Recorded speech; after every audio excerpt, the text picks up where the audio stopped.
Pai é quem cria, pai é quem cuida, pai é quem protege. Mas o que você chama quando seu próprio pai, o homem que te deu a vida, tira a vida do seu filho? Eu sei a resposta.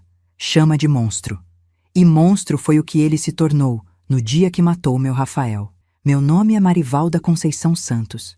Tenho 79 anos e vivo em Feira de Santana, aqui no coração da Bahia. Tô sentada na mesma varanda onde vi meu filho dar os primeiros passos, onde ele brincava de carrinho, onde um dia sonhei em ver os netos dele correndo. Hoje essa varanda só guarda memórias e essa história que carrego há 43 anos no peito. Nasci em 1944, numa casinha simples ali perto do Mercado Velho. Meu pai, Raimundo Conceição, era conhecido em toda a Feira de Santana. Trabalhava no matadouro municipal desde jovem, começou como ajudante e virou o chefe dos magarefes. Todo mundo respeitava seu Raimundo, homem trabalhador, prestativo, sempre pronto para ajudar. Mas ninguém via o que acontecia quando ele fechava a porta de casa. Minha mãe, Maria Aparecida, era costureira. Das boas, viu?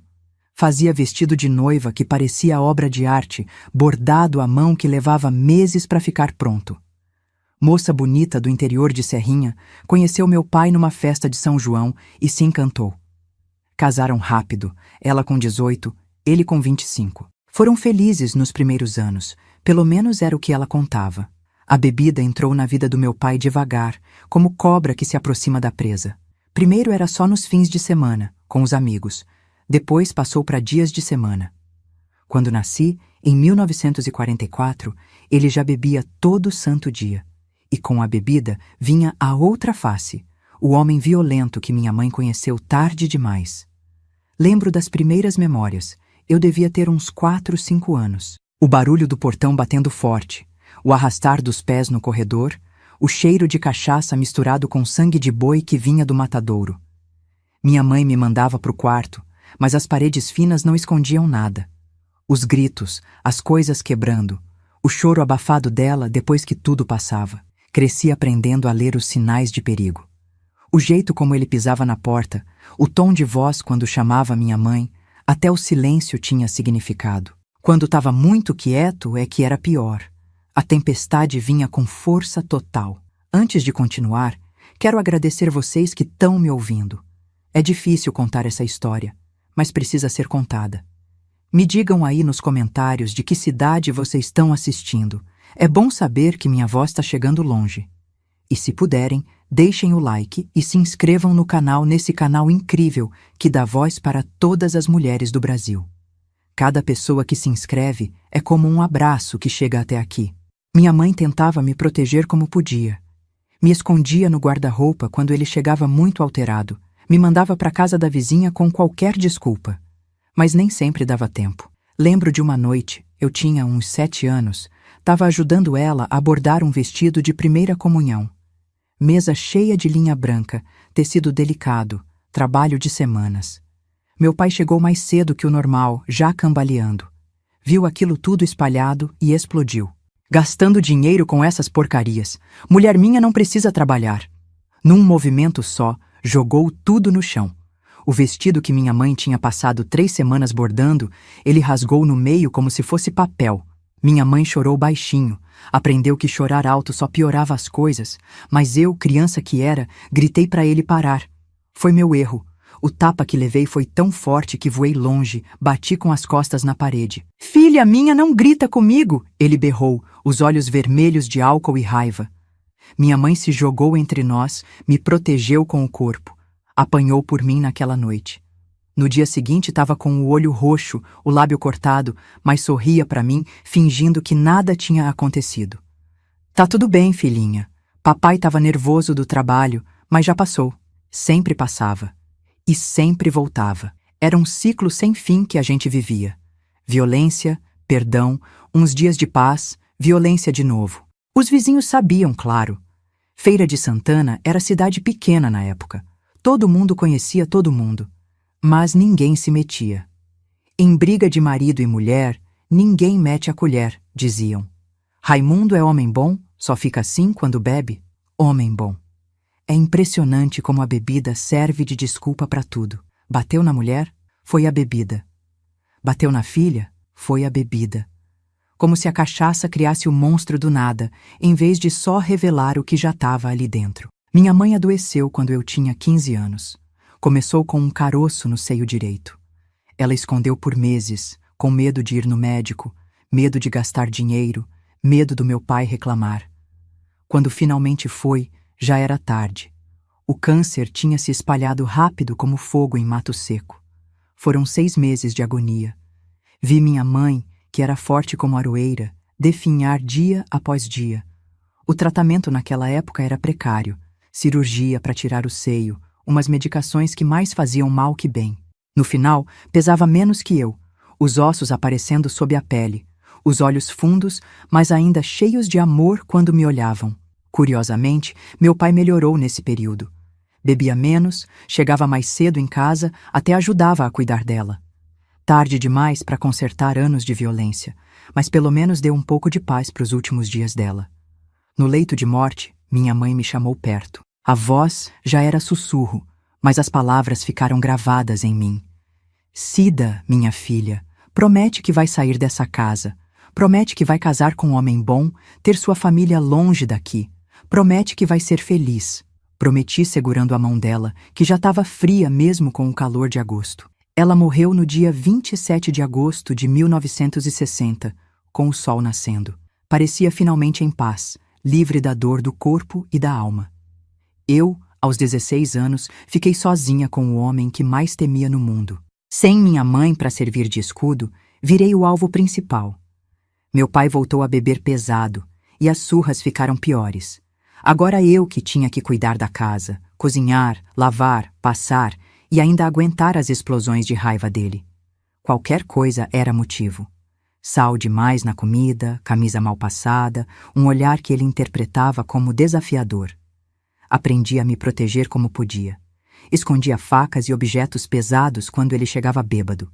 Dormia com a porta trancada. Inventava desculpas para os hematomas e cortes.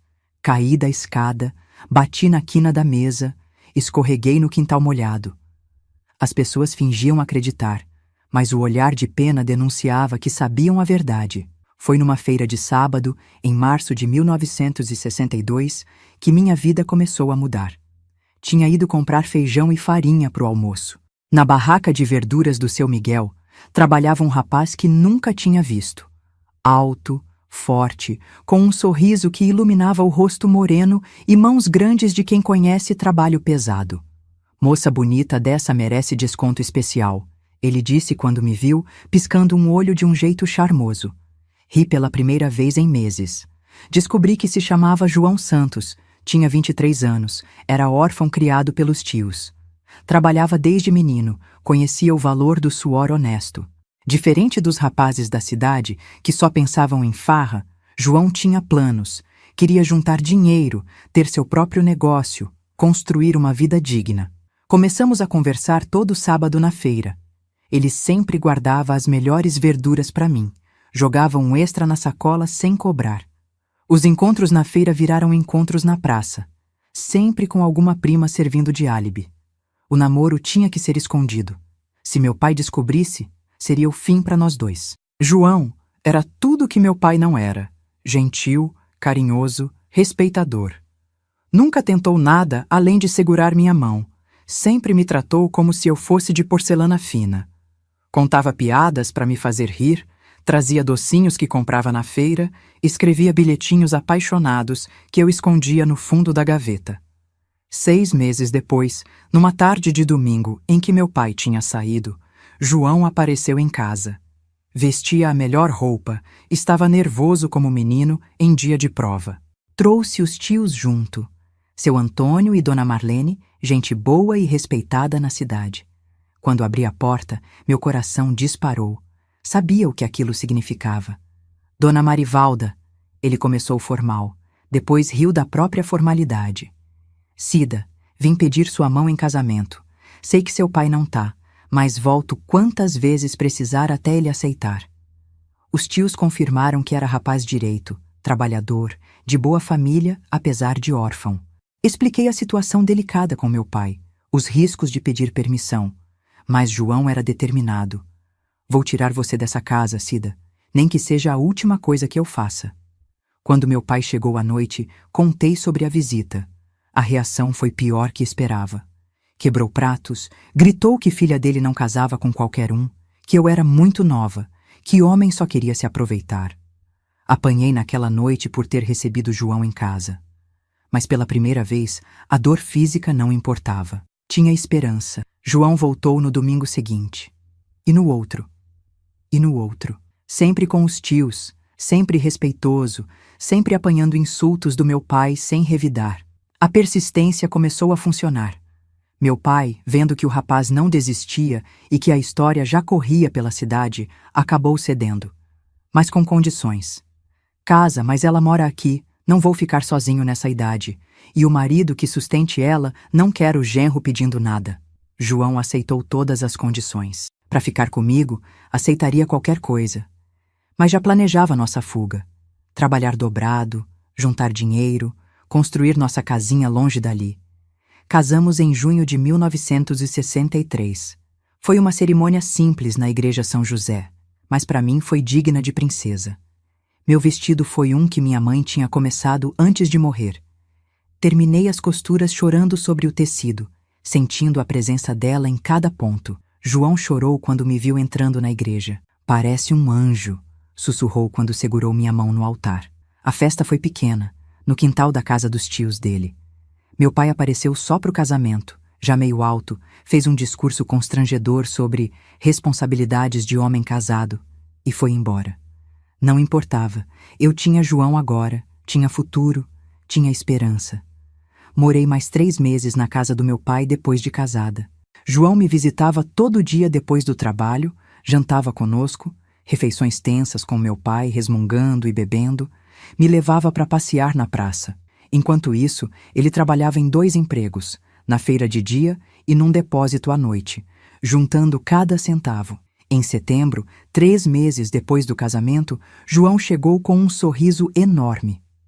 Arrumei nossa casa, Cida. Não é grande, mas é nossa.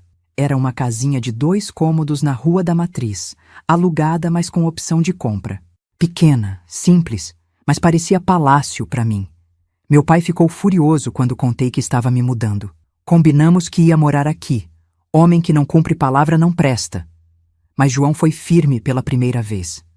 Combinamos que ela continuaria morando aqui se o senhor tratasse ela bem. Mas o senhor continua bebendo, continua agredindo. Não vou deixar minha esposa nessa situação. A discussão esquentou. Meu pai partiu para cima do João com uma garrafa. Mas meu marido era mais novo, mais forte, mais sóbrio. Segurou os braços dele, tirou a garrafa sem violência. Não vou brigar com o senhor, só vou levar minha mulher para segurança. Mudamos naquela mesma noite. Levei pouca coisa, algumas roupas, o vestido de noiva, fotos da minha mãe. O resto não importava. Estava livre, estava segura, estava começando vida nova. A casinha era um sonho. João tinha comprado alguns móveis usados, uma cama, mesa com 2 cadeiras, um guarda-roupa pequeno. Eu chorei quando vi tudo arrumado com carinho. Na mesa, um vaso com flores do campo. Para nossa casa ficar completa, ele disse, me abraçando. Vivi os meses mais felizes da minha vida ali. Acordava fazendo café para o meu marido, preparava marmita para o trabalho dele com todo carinho. À tarde, cuidava da casa, plantei uma hortinha no quintal, fazia doces para vender e ajudar nas despesas. À noite, esperava João chegar, jantávamos conversando sobre o dia, fazíamos planos para o futuro. Em dezembro de 1963, descobri que estava grávida. A alegria do João foi contagiante. Rodou comigo pela casa pequena, beijou minha barriga ainda lisa, chorou de emoção. Vai ser menino, Cida, forte como o pai, bonito como a mãe. Começou a preparar tudo com meses de antecedência.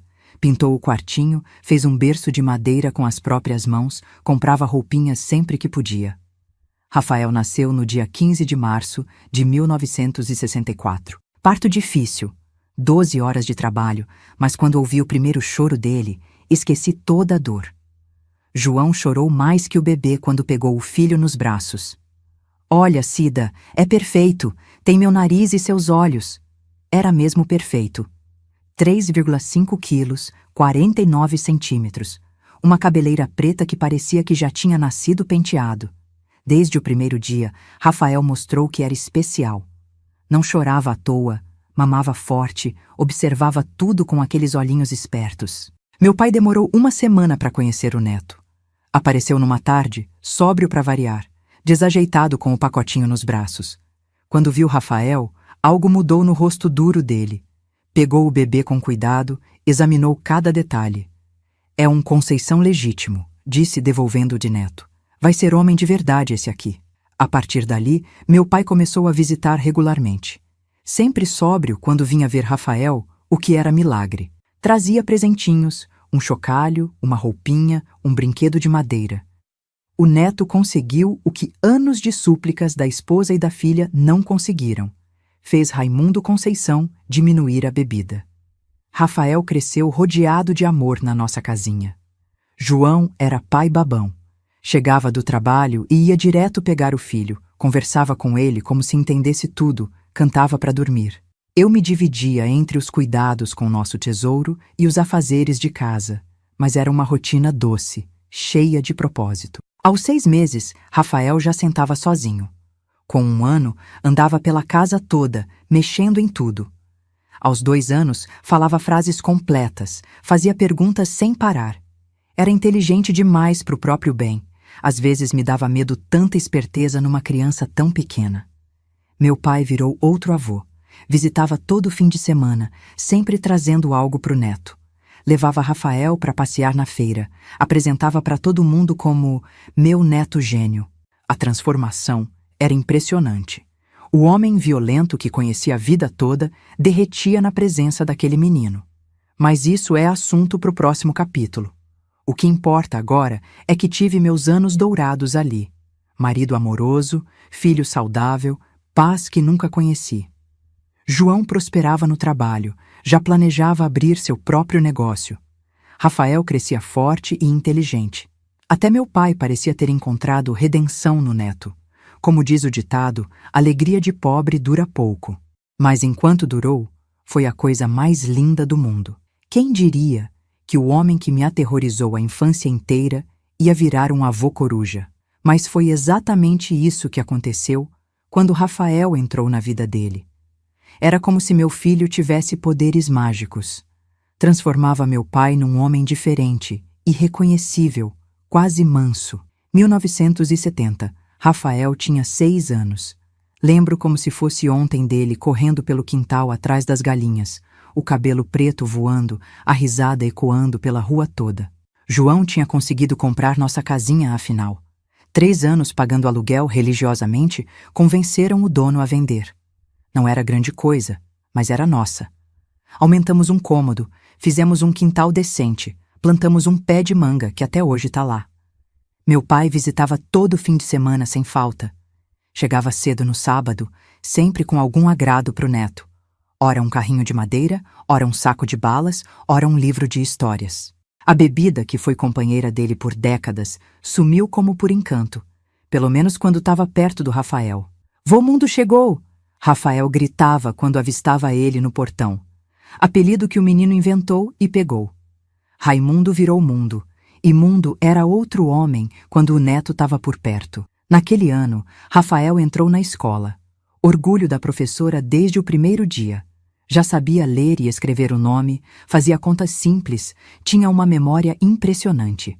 Esse menino vai longe, Dona Carminha dizia nas reuniões. Inteligente, educado, prestativo, vocês estão de parabéns. João prosperava no comércio. Saiu do emprego no depósito e montou uma vendinha pequena no bairro. Depois expandiu, virou mercadinho. Rafael adorava ajudar. Com 8 anos, já sabia dar troco, anotar fiado, conversar com cliente. Puxou o jeito do pai para o negócio, mas tinha algo mais. Um carisma natural que conquistava todo mundo. Meu pai era presença constante. Buscava Rafael na escola quando podia, levava para ver o movimento no matadouro, ensinava coisas que achava importante o homem saber. Tem que ter mão firme, Rafael, dizia, mostrando como segurar uma faca. Homem de verdade não tem medo de sangue. Eu não gostava muito dessas visitas ao matadouro, Mas João dizia para não me preocupar. Deixa o menino conhecer o mundo, Cida. Seu pai tá tentando passar algo pro neto, do jeito dele. Rafael, com 11 anos, já era quase um rapazinho. Voz começando a engrossar, penugem no rosto, mas ainda meu bebê nos gestos e no carinho. Continuava brilhante na escola, ajudava no mercado nas horas vagas, tocava violão que João tinha dado de aniversário. Foi quando notei as primeiras mudanças preocupantes no meu pai. A idade chegando, 67 anos já, e com ela uma certa impaciência, uma irritabilidade que há anos não via. Ainda não bebia perto do Rafael, mas os vizinhos comentavam que voltou aos bares, às doses de cachaça no fim do dia. Pai tá envelhecendo, comentei com João. Tô preocupada. É a idade, Cida. Homem que trabalhou a vida toda no pesado sente quando o corpo começa a fraquejar. Mas não era só a idade. Era algo mais profundo, como se os demônios antigos estivessem só dormindo, esperando o momento de acordar. E acordaram num domingo de festa junina, junho de 1977. Festa da escola, Rafael ia tocar violão na apresentação. Família toda reunida. Nós, meu pai, alguns primos distantes. Dia bonito, bandeirinhas coloridas, cheiro de milho assado e quentão no ar. Rafael tocou lindamente. Arrancou aplausos. Depois foi brincar com os amigos nas barracas. Meu pai bebeu. Não muito, mas o suficiente. Vi o momento exato em que o álcool encontrou os velhos demônios. Os olhos ficaram vidrados, a postura mudou, o maxilar travou daquele jeito que eu conhecia tão bem. João percebeu também, tentou distrair, levar para casa. Não deu tempo. Um menino esbarrou no meu pai sem querer, derrubou o copo de quentão na roupa dele. Coisa boba, acidente de criança. Mas para quem passou décadas explodindo por qualquer motivo, foi centelha em barril de pólvora. Moleque desgraçado! A voz saiu rouca, carregada de raiva desproporcional. O tapa que deu no menino ecoou no pátio inteiro. A música parou, as conversas morreram, todos os olhos se viraram. O menino no chão, chorando, o rosto vermelho marcado pelos dedos do meu pai. Rafael apareceu correndo. Viu a cena, entendeu na hora. Fez algo que nunca tinha feito. Se colocou entre o avô e o menino caído.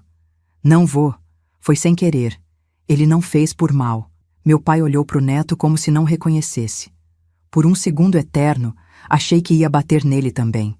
A mão levantada, tremendo de raiva, o rosto transfigurado. Mas algo no olhar do Rafael, medo misturado com decepção, fez ele baixar o braço. Vamos embora, João disse firme, segurando meu pai pelo braço. Agora, saímos no meio do silêncio constrangedor. Rafael ficou para trás, ajudando o menino machucado, pedindo desculpas pelos pais. No carro, meu pai parecia murchar, a bebida evaporando e deixando só a vergonha. Não queria... O menino me provocou. O menino tem 7 anos, João cortou seco. E o senhor tem 69. Daquele dia em diante, algo quebrou entre Rafael e o avô. Meu filho continuava respeitoso, educado, mas o brilho nos olhos quando via o avô sumiu. As visitas ficaram mais espaçadas, mais formais. Rafael arrumava desculpas para não ir ao matadouro, para não ficar sozinho com ele. Rafael fez 16 anos. Rapaz bonito, popular, inteligente. Terminando o colegial, já pensando em faculdade, queria ser engenheiro, construir prédios, deixar marca no mundo. Namorava uma menina da escola, a Isabela, filha do dentista. Futuro todo planejado, cheio de sonhos. Meu pai piorava. A bebida voltou com força total, misturada agora com a frustração da idade, do corpo que não respondia, do neto que se afastava. As explosões de raiva ficaram frequentes de novo, mas agora sozinho, no barraco onde morava desde que se aposentou do matadouro. Precisa internar ele, Cida, João sugeriu mais de uma vez. Tá se matando com a bebida. Mas como internar quem não quer ajuda? Meu pai não admitia o problema. Dizia que bebia porque queria, que parava quando quisesse. Mentira que todo alcoólatra conta primeiro para si mesmo. Dezembro de 1981. Fim de ano chegando, movimento grande no mercado do João. Rafael ajudava todos os dias depois da escola, atendendo o cliente, organizando estoque. Sábado, véspera de Natal, o mercado estava cheio, todo mundo comprando para o dia seguinte. Fim de tarde, sol se pondo. Eu em casa preparando a ceia, João e Rafael ainda no mercado. Foi quando ouvi os gritos. Primeiro pensei que era briga de rua, coisa comum em fim de ano. Mas os gritos continuaram, aumentaram e reconheci vozes. João, Rafael, meu pai. Corri para a rua descalça mesmo, vi o aglomerado na frente do mercado, gente gritando, confusão geral. Abri caminho aos empurrões até chegar no centro do tumulto. A cena que vi gravou para sempre na minha memória, queimada a ferro quente. Rafael no chão. Sangue, muito sangue. João ajoelhado ao lado dele, tentando estancar com as mãos o corte profundo no pescoço. Meu pai em pé, cambaleando, uma garrafa quebrada na mão, os olhos vidrados sem entender o que tinha feito. Foi ele que veio para cima de mim, meu pai balbuciava. Eu me defendi, foi defesa. Mentira. Todo mundo viu. Meu pai entrou no mercado já bêbado e alterado, procurando confusão. Reclamou do atendimento, do preço, de tudo. João tentou acalmar, pediu para sair. Foi quando quebrou as garrafas na prateleira, começou a gritar que era roubado, que genro não prestava. Rafael tentou ajudar o pai. Se meteu entre os dois, tentou segurar o avô. Foi quando aconteceu. Rápido, brutal, definitivo. A garrafa quebrada encontrou o pescoço do meu filho. Um movimento, um segundo, uma vida. Mãe. Rafael sussurrou quando me ajoelhei ao lado dele. Tão baixo que quase não ouvi. Peguei a mão dele, já fria, o sangue quente escorrendo entre meus dedos. Tô aqui, filho. A mãe tá aqui, mas ele já não ouvia. Os olhos, aqueles olhos inteligentes e cheios de vida, se apagaram enquanto eu segurava ele. 16 anos, vida inteira pela frente, morto pelo próprio avô, o homem que ele chamou de vô mundo, que ensinou ele a andar, que foi seu herói de infância. A ambulância chegou tarde. A polícia chegou tarde. Tudo chegou tarde. Meu pai sumiu na confusão. Fugiu como rato pelos becos que conhecia desde menino. João segurava nosso filho morto. O rosto uma máscara de dor que nunca vi igual. O resto daquela noite é borrão. Hospital, necrotério, delegacia. Palavras sem sentido. Homicídio culposo, embriaguez, fuga. Como se palavras pudessem explicar um avô matando um neto. Como se existisse palavra para isso. Velório no dia de Natal. A ironia macabra não passou despercebida. Dia de celebrar nascimento, estávamos enterrando uma morte. Cidade inteira no cemitério. Rafael era querido, tinha futuro, tinha sonhos. Agora tinha só um caixão branco e uma mãe despedaçada. João não chorou no enterro. Ficou em pé como estátua, os olhos secos, mas vazios, as mãos fechadas em punhos. Quando jogaram a primeira pá de terra, ele se virou e foi embora. Pensei que tinha ido pro carro. Me enganei. Fiquei até o fim. Vi meu filho ser coberto pela terra vermelha de Feira de Santana. Cada pá de terra era um sonho enterrado. Formatura, casamento, netos que nunca viriam. Quando acabou, quando só sobrou um monte de terra fresca e flores murchando no sol, levantei devagar. Em casa, encontrei João sentado na mesa da cozinha. Na frente dele, uma garrafa de cachaça. Ele que quase não bebia. Os olhos vermelhos não eram de choro, eram de raiva cristalizada, finalizada. A polícia não vai achar ele, disse sem me olhar. Conhece cada buraco dessa cidade. Tem gente que ajuda. Vai fugir, ficar uns anos preso se pegarem, depois volta como se nada tivesse acontecido. E o que podemos fazer? Perguntei, minha voz um fio. João finalmente me olhou. O que vi naqueles olhos me assustou e me confortou. A mesma raiva que sentia, a mesma sede de justiça. Ou vingança. Naquele momento, eram a mesma coisa. Podemos fazer nossa própria justiça. Se a lei não pune, nós punimos. Se a lei esquece, nós lembramos. Se a lei perdoa, nós cobramos. Olhei meu marido.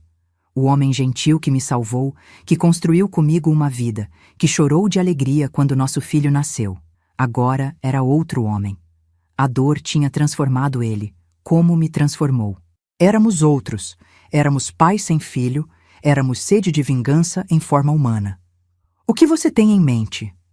E ali, naquela mesa onde tantas vezes Rafael comeu, estudou, riu, ali começamos a planejar o que seria nossa resposta. Não seria a morte, isso era muito piedoso. Seria algo pior, algo que marcaria meu pai para o resto dos dias dele. A justiça dos homens tinha falhado antes mesmo de tentar. A nossa não falharia. O silêncio da nossa casa depois do enterro era ensurdecedor. Cada canto guardava uma lembrança do Rafael. O violão encostado no canto, os livros na estante, a cadeira vazia na mesa. João e eu vivíamos como fantasmas, cumprindo rotinas mecânicas sem alma. Mas por baixo da dor, algo fervilhava. Um plano.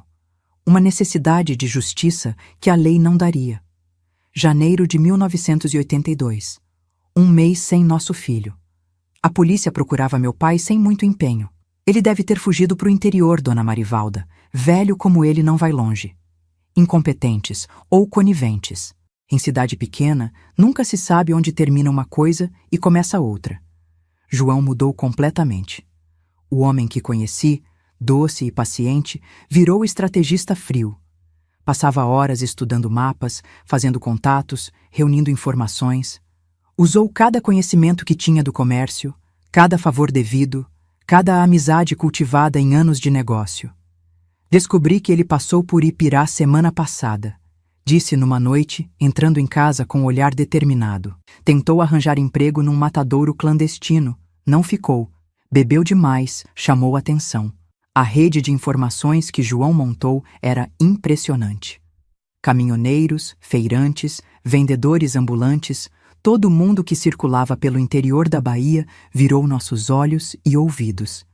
Dinheiro ajudava a soltar línguas, mas o que realmente funcionava era a história. Um avô que matou o próprio neto tocava o coração até dos mais duros. Fevereiro chegou com chuvas pesadas e uma pista sólida. Meu pai tinha sido visto em Jacobina, trabalhando com nome falso numa fazenda de gado. João foi verificar pessoalmente. Voltou com certeza absoluta. É ele. Magro, barbudo, mas é ele. Bebe toda noite no mesmo boteco. O plano começou a tomar forma. Não seria algo impulsivo, movido por raiva cega. Seria calculado, medido, eficiente. João estudou cada detalhe. Horários, rotinas, pontos vulneráveis. Eu preparei o necessário. Cordas, algemas que compramos em lojas diferentes, remédios para dormir moídos que misturaria na bebida. Tem certeza disso, Cida? João perguntou na véspera da viagem. Depois que começar, não tem volta. Olhei para o porta-retrato do Rafael na estante. 16 anos, sorrindo, cheio de vida. Tenho mais certeza disso do que qualquer coisa na vida. Março, primeira semana. Partimos numa quinta-feira, dizendo aos vizinhos que íamos visitar parentes em Salvador. Levamos o essencial: mudas de roupa, dinheiro vivo, os instrumentos necessários. O carro emprestado de um amigo que não fazia perguntas completava o disfarce. A viagem até Jacobina foram 5 horas de silêncio tenso. João dirigia concentrado. Eu apertava as mãos no colo. Não era medo, era a ansiedade de finalmente fazer algo, de sair da paralisia da dor. Chegamos ao fim da tarde. A cidade era típica do interior. Ruas de paralelepípedo, casas baixas, comércio modesto. O hotel onde ficamos era simples, mas discreto. João saiu para fazer reconhecimento final, enquanto eu arrumava as coisas. Hoje não, disse quando voltou. Tem movimento demais no bar. Amanhã é sexta. Ele bebe mais, fica mais vulnerável. Passei a noite em claro. Não era arrependimento nem dúvida. Era a certeza do que estava por vir. Deitada ao lado do João, senti que éramos soldados na véspera da batalha. Nossa guerra particular por justiça. Sexta-feira, 8 de março de 1982. Data que ficaria gravada em mim tanto quanto o dia da morte do Rafael. Passamos o dia nos preparando, verificando rotas de fuga, cronometrando tempos, revisando cada passo. Às 6 da tarde, começamos. O boteco era exatamente como João descreveu. Sujo, mal iluminado, cheirando a cachaça e suor. Meu pai estava no canto de sempre, já no quinto ou sexto copo, a barba crescida, as roupas surradas, mas inconfundível para quem conhece. Entrei primeiro, disfarçada com lenço na cabeça e óculos escuros. Sentei próxima, mas não perto demais.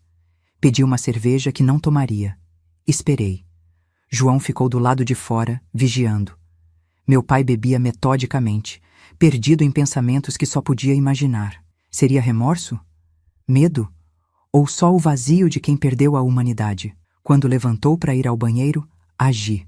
O remédio para dormir caiu no copo dele sem ninguém perceber. Voltou, bebeu tudo de uma vez, pediu outro. 20 minutos depois, começou a cambalear mais que o normal. O dono do bar achou que era a bebida. Raimundo tá passando do ponto hoje. Quando saiu, quase caindo, João e eu seguimos. As ruas mal iluminadas ajudavam. Na primeira esquina deserta, João agiu. Rápido, eficiente, pegou meu pai por trás, a mão na boca para abafar qualquer grito. Ele tentou lutar, mas o remédio e a bebida faziam efeito. Em segundos estava desacordado. Carregamos para o carro. Qualquer um que visse acharia que ajudávamos um bêbado. Dirigimos por 2 horas até o local que João tinha escolhido. Uma fazenda abandonada no meio do nada, sem vizinhos por quilômetros. A casa estava como João descreveu. Telhado parcialmente caído, paredes manchadas de umidade, mas estrutura sólida. No que foi a sala principal, João tinha preparado tudo dias antes. Uma cadeira reforçada, cordas, baldes d'água. Meu pai acordou amarrado, desorientado. Levou alguns segundos para focar os olhos, entender onde estava, quem éramos. Quando reconheceu, o pavor tomou conta do rosto dele. Cida, João. O que vocês estão fazendo? Justiça. João respondeu simplesmente. Aquela que a lei não fez. Os próximos detalhes são difíceis de contar. Não por arrependimento. Nunca me arrependi. Mas porque reviver aquela noite é reviver a dor crua da perda do Rafael? É sentir de novo a raiva que me consumia. Não usamos violência física extrema. Esse não era o objetivo. O que fizemos foi pior. Quebramos ele por dentro, destruímos o pouco que restava de humanidade nele. Palavras podem ser mais afiadas que facas quando usadas com precisão. Fizemos ele reviver cada detalhe daquela noite no mercado. Cada segundo desde que entrou bêbado, até o momento em que a garrafa cortou o pescoço do Rafael. Repetimos quantas vezes foi necessário até ter certeza que aquelas imagens o perseguiriam para sempre. Mostramos fotos do Rafael, bebê, criança, adolescente. Contamos cada conquista dele, cada sonho destruído. O primeiro dia de aula, o primeiro gol no futebol, a primeira namorada. A faculdade que nunca cursaria, os filhos que nunca teria. Era para ser você, João gritava. Você que devia estar morto, não ele, velho miserável, bêbado desgraçado. Meu pai chorava, implorava, pedia perdão. Tarde demais. O perdão morreu junto com Rafael naquele mercado. A tortura psicológica durou a noite toda. Pausas calculadas para ele recuperar a consciência quando desmaiava. Água na cara para manter acordado. Um carrossel infernal de culpa e remorso que gravamos fundo na mente deteriorada dele. Você nunca vai esquecer, eu dizia bem perto do ouvido dele. Todo dia, toda noite, você vai ver o rosto dele. Vai ouvir o último suspiro. Vai sentir o sangue nas mãos. Perto do amanhecer, paramos. Meu pai estava consciente, mas quebrado. Os olhos vazios de quem viu o inferno e entendeu que merecia estar lá. Exatamente como queríamos. Agora você vai viver, João disse, tirando as amarras. Vai levar isso até morrer. Cada segundo vai ser lembrança do que fez. Cada momento vai ser punição. Deixamos ele lá, largado no chão. Voltamos para o hotel, pegamos nossas coisas, sumimos. A vingança não estava na morte. Estava na vida. Uma vida de tormento interno, de culpa corrosiva, de memórias que não deixariam ele descansar nunca mais. Soubemos depois, através da nossa rede de informantes, que funcionou. Meu pai enlouqueceu gradualmente.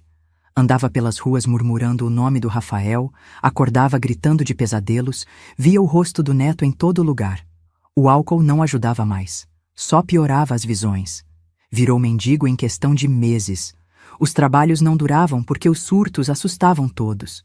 Dormia nas ruas, comia lixo, afundava cada dia mais. Exatamente o fim que merecia. João e eu voltamos para a Feira de Santana como se nada tivesse acontecido. Retomamos a rotina, ele no mercado, eu em casa. Mas éramos outros. A vingança não trouxe Rafael de volta, mas deu propósito para nossa dor. Anos passaram. A vida continuou, dura e vazia sem nosso filho. O mercado quebrou em 1985. João perdeu o interesse, o cuidado. Arrumou emprego como vigia noturno. Eu costurava para fora, como minha mãe fazia. Sobrevivemos. Em 1987, recebemos notícia. Meu pai tinha morrido em Juazeiro, encontrado numa viela. Desnutrição, cirrose, loucura. O laudo médico listava várias causas. Não fui ao enterro. Não havia nada para enterrar além do corpo. A alma dele tinha morrido naquela noite 5 anos antes. João morreu em 2003, infarto enquanto dormia. Fui eu que encontrei ele de manhã, sereno como nunca vi em vida. Acho que finalmente descansou. Estava com ele quando partiu, segurando sua mão como segurei a do Rafael. Fiquei sozinha então. 59 anos, viúva, sem filhos. Poderia ter afundado na amargura, na solidão, mas algo em mim resistiu. Talvez a mesma força que me fez sobreviver à infância com meu pai, que me fez encontrar amor com João, que me deu coragem para fazer justiça. Hoje, aos 79 anos, olho para trás sem romantismo. O que fizemos foi cruel? Sim. Necessário? Também. A justiça oficial falhou conosco. Criamos nossa própria. Funcionou? Meu pai pagou cada segundo até morrer. Não recomendo nosso caminho para ninguém. A vingança não cura a dor, só transfere ela. Rafael continua morto. O buraco no peito continua aberto. Mas pelo menos sei que o assassino dele não viveu impune. É isso que me deixa dormir à noite. É isso que me faz encarar cada manhã. A certeza de que quando a lei falhou, nós não falhamos. Quando a justiça oficial virou as costas, criamos a nossa. Certa ou errada, foi nossa escolha. E vivemos com ela até o fim. Aquela madrugada em Jacobina mudou tudo. Não a dor, que continuava crua como no primeiro dia. Não a saudade, que aumentava com o passar do tempo. Mas mudou algo fundamental em mim e no João. Tiramos das mãos de Deus a vingança e fizemos nós mesmos. E funcionou de um jeito que nem imaginávamos. Voltamos para a Feira de Santana como se nada tivesse acontecido. Os vizinhos acharam que tínhamos ido visitar parentes em Salvador, acreditaram no luto discreto que carregávamos. Mas por dentro éramos outros. O casal gentil que todos conheciam agora carregava um segredo sombrio e a satisfação amarga de ter feito justiça. As primeiras notícias chegaram devagar. Um conhecido que viajava muito contou numa conversa casual. Viram um velho maluco em Jacobina. Anda gritando o nome de um menino pelas ruas. Rafael parece. Dizem que é assombração, que ele vê o menino morto em todo lugar. João e eu nos olhamos sem demonstrar nada. Funcionava. As sementes que plantamos naquela noite germinavam, cresciam, tomavam conta da mente já deteriorada do meu pai. Cada informação que chegava confirmava.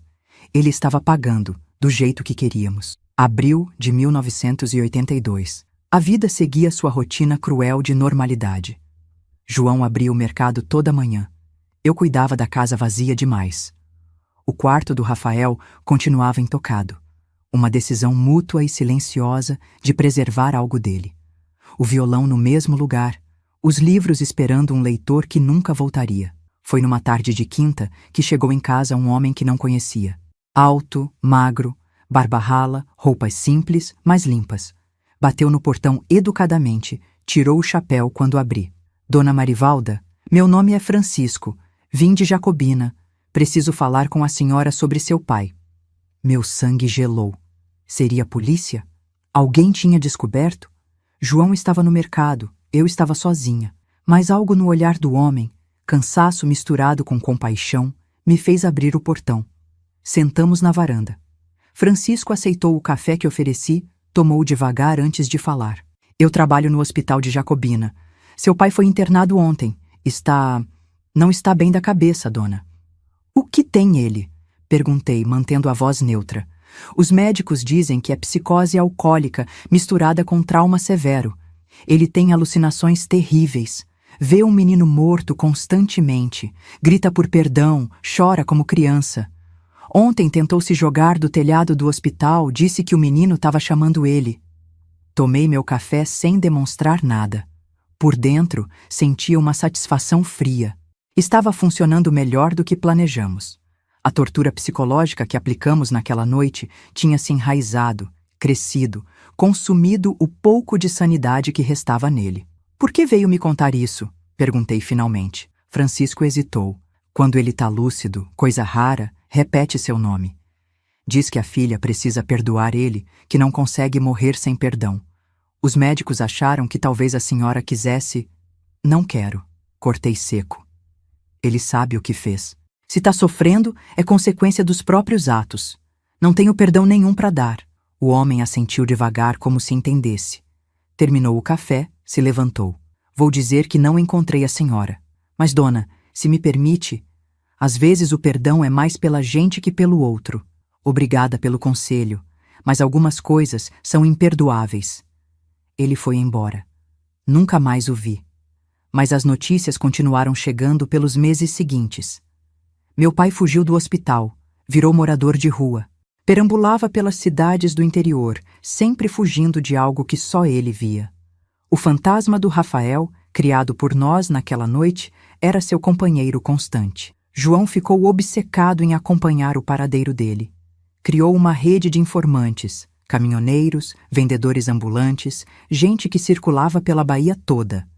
Pagava por qualquer notícia, qualquer avistamento. Preciso saber que ele está pagando, dizia nas noites sem sono. O mercado começou a ir mal. João perdeu o foco, o cuidado com os negócios. A obsessão em rastrear meu pai consumia tempo, energia, dinheiro. Os clientes perceberam o desleixo, foram para a concorrência. As dívidas se acumularam. João, você precisa esquecer ele, tentei argumentar. Já fizemos o que tinha que ser feito. Não acabou ainda, ele respondia, os olhos fundos de quem não dormia direito. Só acaba quando ele morrer. Até lá, preciso saber. A última notícia substancial chegou em dezembro de 1983. Meu pai tinha sido visto em Juazeiro, mais magro, mais louco, mais acabado. Dormia embaixo de pontes, comia lixo, conversava sozinho o tempo todo. As pessoas tinham medo dele, achavam que era assombrado, possuído. Ele chama o Rafael o tempo todo, contou o caminhoneiro que trouxe a informação. Pede desculpa, chora, implora. Às vezes grita como se alguém tivesse machucando ele. Dá até pena, dona. Pena. Não senti pena. Senti que a justiça continuava sendo feita, dia após dia, noite após noite. O tormento que criamos naquela madrugada em Jacobina tinha virado o companheiro eterno dele. Exatamente como planejamos. O mercado fechou. João vendeu tudo para pagar dívidas. Ficamos só com a casa. Arrumou emprego de vigia noturno numa fábrica, trabalho pesado para homem de 45 anos, mas era o que tinha. Eu voltei a costurar como minha mãe fazia. A vida apertou, mas sobrevivíamos. Numa noite de inverno, João chegou do trabalho diferente. Mais leve, como se tivesse tirado o peso dos ombros. Sentou na mesa da cozinha, me olhou longamente antes de falar. Chega, Cida, vou parar de procurar notícias dele. Tá me consumindo, destruindo a gente. Rafael não ia querer isso. Era verdade. A obsessão estava nos matando aos poucos. A vingança tinha sido feita, a justiça aplicada. Continuar rastreando cada passo do meu pai era prolongar nosso próprio sofrimento. Você tá certo, concordei. Vamos tentar viver o que resta. Foi uma decisão difícil, mas necessária. João parou de pagar informantes, parou de perguntar sobre meu pai. Focamos em sobreviver, em carregar nossa dor com alguma dignidade. A rotina ajudava. Trabalho, casa, tentativa de normalidade. 1985, 1986 passaram nessa tentativa de reconstrução. Fizemos pequenas reformas na casa, plantei uma horta no quintal. João fez amizade com outros vigias. Não era felicidade, isso morreu com Rafael, mas era vida. Ou algo parecido, Maio. Eu estava costurando uma saia quando bateram no portão. Era seu Antônio, um conhecido que viajava muito. Tinha uma expressão estranha, desconfortável. Dona Marivalda, tenho notícia do seu pai. Não quero saber, respondi automaticamente. Já disse que... Ele morreu. As palavras ficaram suspensas no ar. Morreu. O homem que me aterrorizou na infância, que matou meu filho, que destruiu minha família. Morreu. Como? Perguntei, mais por reflexo que interesse. Acharam o corpo numa viela em Juazeiro. Já fazia uns dias. Desnutrição, cirrose, exposição ao tempo. O laudo diz que foi falência múltipla dos órgãos. Mas quem viu ele nos últimos tempos diz que foi loucura mesmo. Morreu chamando o nome de um menino, Rafael. Agradeci a informação, fechei o portão. Fiquei parada na sala, processando. Meu pai estava morto. A vingança tinha chegado ao fim natural. Não senti alívio nem tristeza. Só um vazio estranho, como quando termina um livro que você leu por obrigação, não por prazer. João chegou do trabalho naquela noite e contei. Ficamos sentados na varanda, em silêncio, cada um com seus pensamentos. Não houve comemoração nem lamento. Era simplesmente o fim de um capítulo horrível das nossas vidas. A gente fez o que tinha que fazer, João disse finalmente. Fez, concordei. E funcionou, mas não trouxe ele de volta. Não, nada traria. Ficamos ali até tarde, 2 pais sem filho, 2 vingadores sem mais ninguém para vingar. A justiça tinha sido feita, do nosso jeito torto e cruel. Meu pai pagou até o último dia de vida. Mas a vitória tinha gosto de cinzas. Os anos seguintes foram de lenta deterioração. João nunca se recuperou totalmente. O peso do que fizemos, somado à perda do Rafael, cobrou seu preço. Ficou mais quieto, mais distante. O trabalho de vigia, as noites sem dormir, a idade, tudo contribuiu. Em 1995, ele teve o primeiro infarto. Pequeno, mas assustador. O médico recomendou repouso, menos estresse. Como explicar que o estresse vinha de dentro, das memórias, da culpa e da dor misturadas? Não me arrependo, ele dizia nas noites de insônia. Faria tudo de novo. Mas às vezes me pergunto se Rafael aprovaria. Era uma pergunta sem resposta. Rafael era doce, gentil, incapaz de maldade. Teria perdoado o avô? Teria entendido nossa sede de vingança? Nunca saberemos. Janeiro. João teve o segundo infarto, esse fatal. Morreu dormindo, o rosto finalmente em paz. Enterrei ele ao lado do Rafael, pai e filho juntos novamente. No funeral, pouca gente. Os anos tinham levado amigos, conhecidos. Fiquei praticamente sozinha.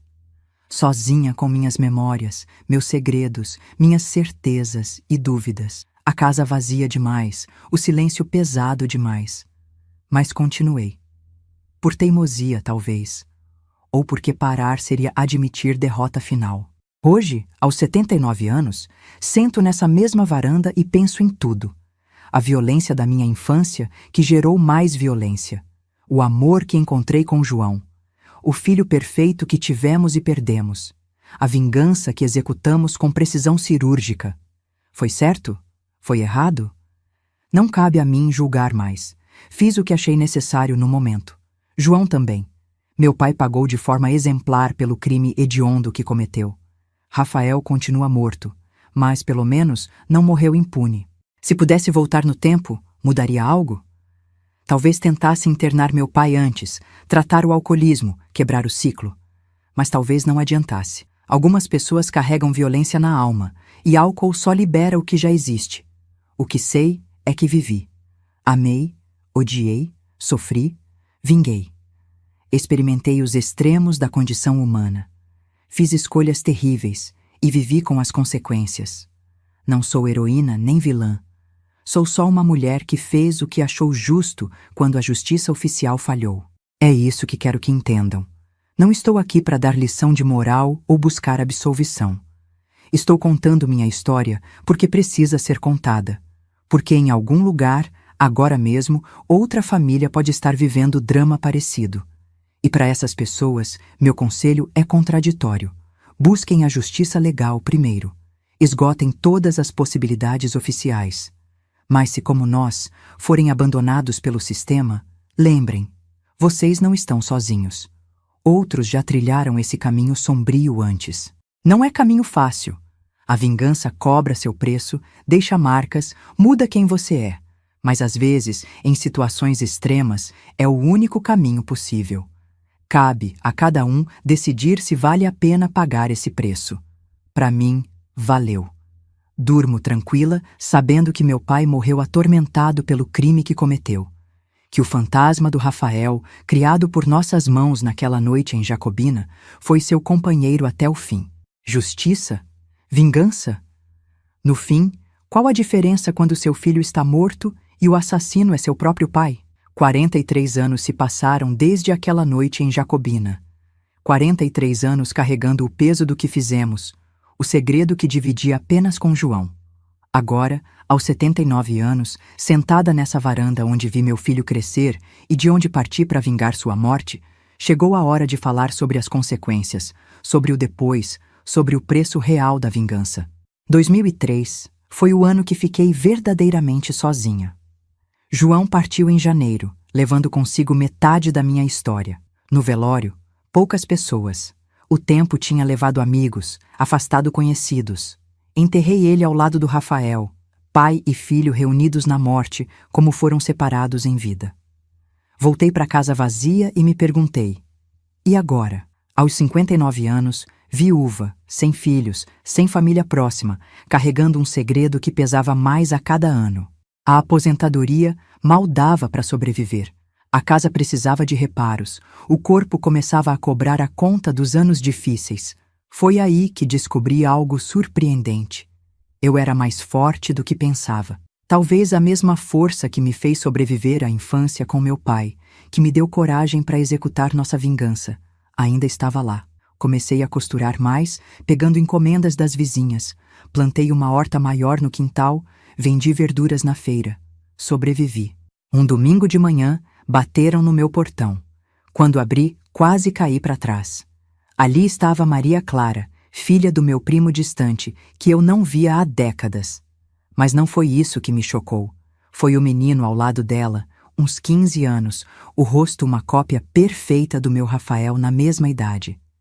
Tia Marivalda, sou eu, Maria Clara. Esse é meu filho Pedro. Precisamos de ajuda. A história era comum e triste. Marido violento, bebida, agressões. Ela tinha fugido com o filho, não tinha para onde ir. Lembrou de mim, da casa grande. Achou que talvez... A ironia me atingiu como soco.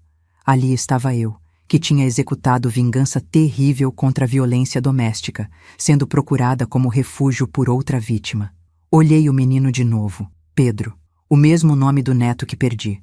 Os mesmos olhos, o mesmo jeito de inclinar a cabeça. Não acredito em reencarnação, mas naquele momento parecia que o universo estava me dando uma segunda chance. Entrem, disse simplesmente. Tem quartos vazios, comida na geladeira, ficam o tempo que precisar. Pedro se adaptou rápido. Rapaz inteligente, educado, carinhoso. Ajudava na horta, carregava compras, conversava comigo por horas. Era como ter o Rafael de volta, mas diferente. Esse Pedro carregava suas próprias cicatrizes, seus próprios medos. Uma noite, ele me perguntou sobre as fotos na estante. Contei sobre Rafael, sobre como morreu. Não contei sobre a vingança. Esse segredo morreria comigo. Pedro ouviu atento, os olhos marejados. A senhora deve ter sofrido muito, disse por fim. Perder um filho assim? Sofri, mas sobrevivi. É o que a gente faz, Pedro. Sobrevive. Maria Clara arrumou emprego numa loja.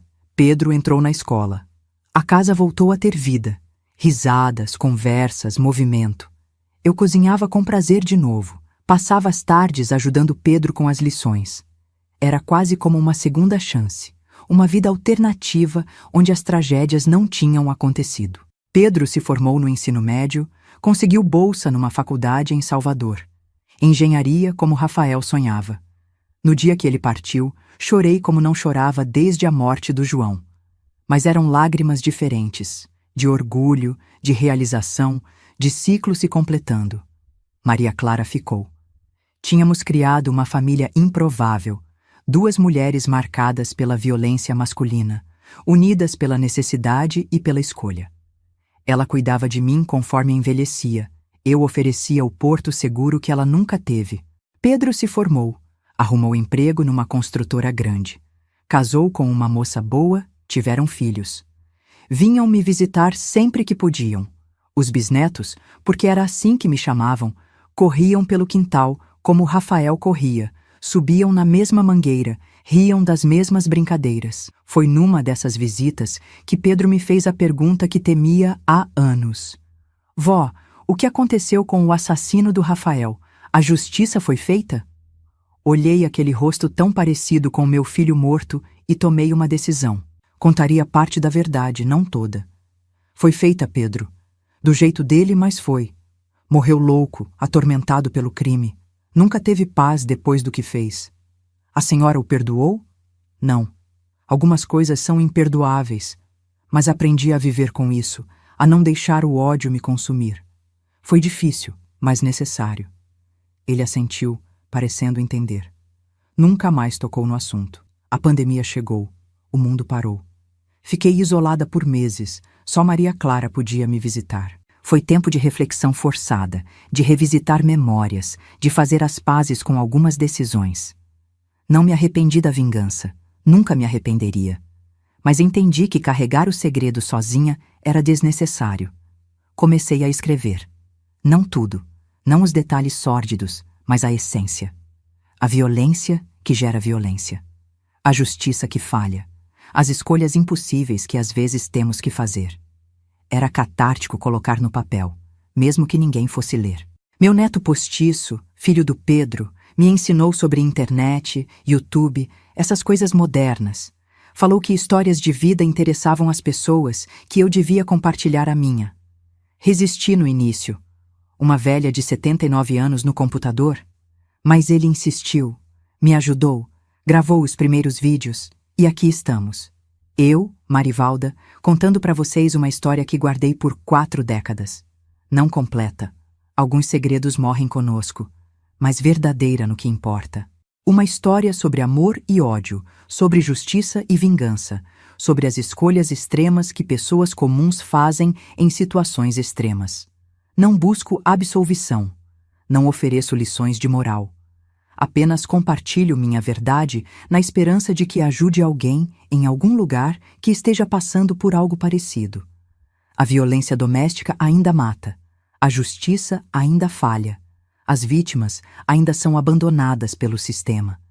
Mas quero que saibam, vocês não estão sozinhos. Outros já passaram por isso. Outros já fizeram escolhas terríveis e sobreviveram para contar. A dor não passa, mas diminui. As cicatrizes não somem, mas param de sangrar. Hoje, aos 79 anos, posso dizer que vivi. Não a vida que planejei, não a vida que sonhei, mas a vida que as circunstâncias me deram. Amei profundamente, odiei com a mesma intensidade. Conheci a felicidade suprema de ser mãe e a dor insuportável de perder um filho. Fiz justiça com as próprias mãos quando a lei me abandonou. Certo ou errado? Não me cabe mais julgar. Cada um que tire suas conclusões. O que sei é que dormi tranquila por 43 anos, sabendo que meu pai pagou, dia após dia, noite após noite, pelo crime hediondo que cometeu. O fantasma do Rafael que criamos naquela noite em Jacobina foi seu carrasco mais eficiente que qualquer prisão. Para aqueles que me julgarem duramente, não os culpo. É fácil ter princípios morais elevados quando não é seu filho morto no chão. É simples pregar perdão quando não foi você que segurou o corpo ainda quente, que viu a vida se esvair pelos olhos que você viu nascer. Para aqueles que entenderem, que reconhecerem a dor por trás das escolhas, obrigada. Vocês sabem que às vezes a vida nos leva por caminhos que nunca escolheríamos voluntariamente. Que às vezes fazer o certo não é opção. Meu tempo está acabando, não de vida. Aparentemente, essas mulheres da roça somos duras de morrer, mas de energia para carregar segredos, para fingir arrependimentos que não sinto. Por isso decidi contar essa história agora, enquanto ainda posso, enquanto a memória ainda está afiada. Se minha história tocou vocês de alguma forma, deixem o like aqui embaixo, se inscrevam no canal para acompanhar outras histórias. E mais importante, entrem no nosso grupo de WhatsApp. O link está na descrição. Lá compartilhamos diariamente histórias reais de outras mulheres, outras avós que, como eu, fizeram o impensável para proteger os seus ou vingar os que perderam. Não estamos aqui para glorificar violência. Estamos aqui para dizer que vocês não estão sozinhos, que a dor que sentem é válida, que a raiva é compreensível, que às vezes, só às vezes, a justiça vem por caminhos tortuosos. Cada história no nosso grupo é um testemunho de sobrevivência, de mulheres que não se curvaram, que não aceitaram o inaceitável, que tomaram nas mãos o que o sistema negou.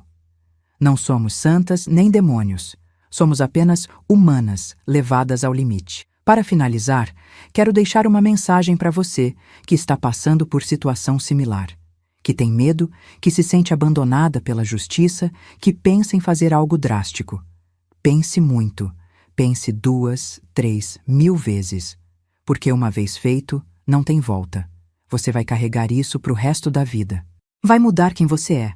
Mas se, depois de pensar tudo isso, ainda achar que é o único caminho, saiba que outros já trilharam essa estrada antes e sobreviveram. Não sou exemplo para ninguém. Sou apenas Marivalda, 79 anos, que perdeu um filho para o próprio pai e fez ele pagar de forma que até hoje me pergunto se foi demais ou se foi pouco. Que viveu com esse segredo por 43 anos e agora, no fim da linha, decidiu que ele precisa ser contado. Porque no final das contas, somos todos humanos, capazes do melhor e do pior, do amor mais puro e do ódio mais negro, da compaixão infinita e da crueldade calculada. É o que nos define, essa capacidade de extremos. Eu vivi nos extremos. Amei ao extremo, odiei ao extremo, vinguei ao extremo. Não recomendo para ninguém, mas também não me arrependo. Fiz o que achei necessário com as ferramentas que tinha no momento. Que Deus me julgue, os homens já não importam. Obrigada por me ouvirem. Obrigada por não julgarem ou por julgarem em silêncio. Obrigada por permitirem que essa velha dividisse o peso que carregou sozinha por tanto tempo. Agora vou descansar. Amanhã tem horta para cuidar, bisnetos para receber, vida para viver. Porque no fim, é isso que fazemos. Vivemos. Apesar de tudo, por causa de tudo, vivemos. E Rafael, meu filho amado, onde quer que esteja, a mamãe fez o que achou certo. Espero que entenda, espero que perdoe, espero te encontrar de novo quando minha hora chegar. Até lá, sigo aqui. Marivalda Conceição Santos, 79 anos, mãe sem filho, vingadora aposentada, sobrevivente por escolha e teimosia. Que Deus tenha piedade de todos nós.